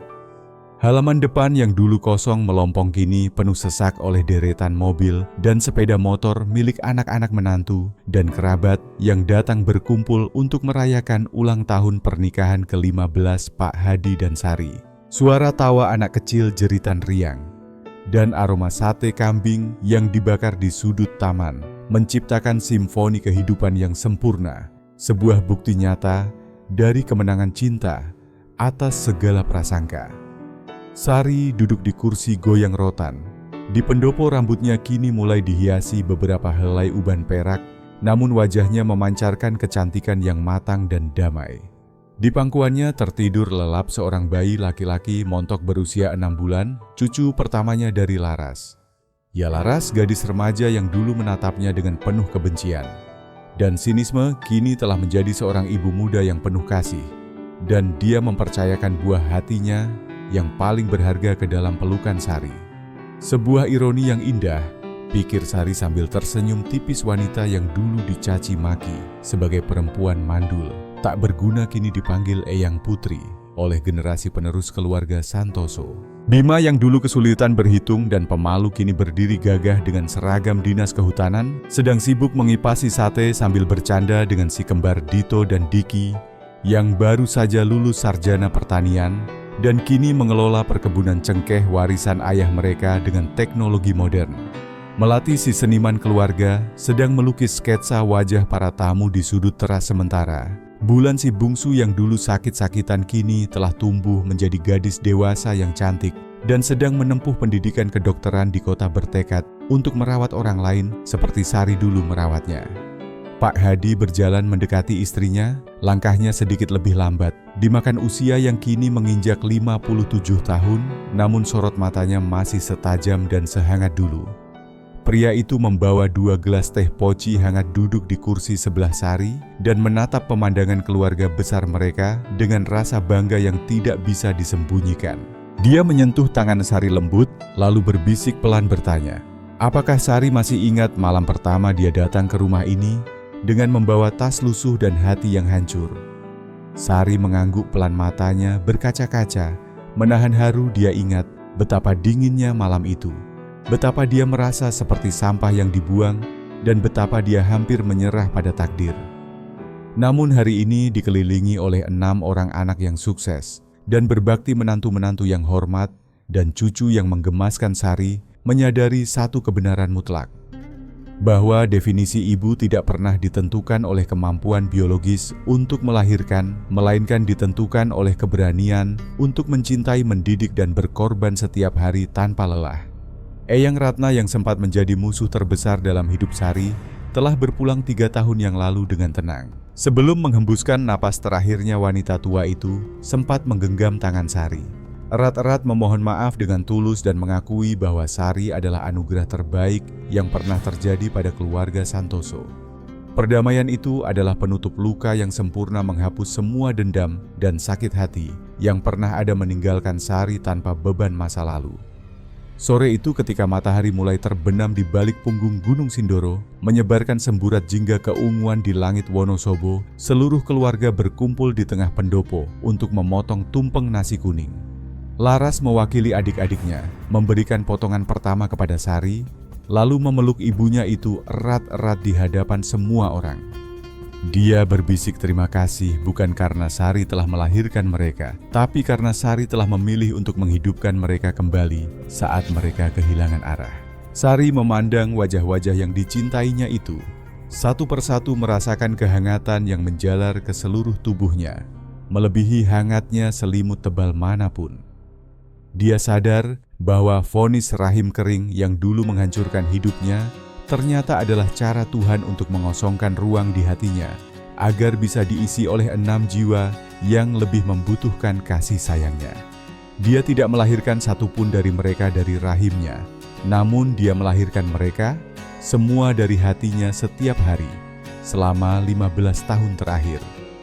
Dan baginya itu adalah takdir yang jauh lebih indah daripada apapun yang pernah dia rencanakan sendiri.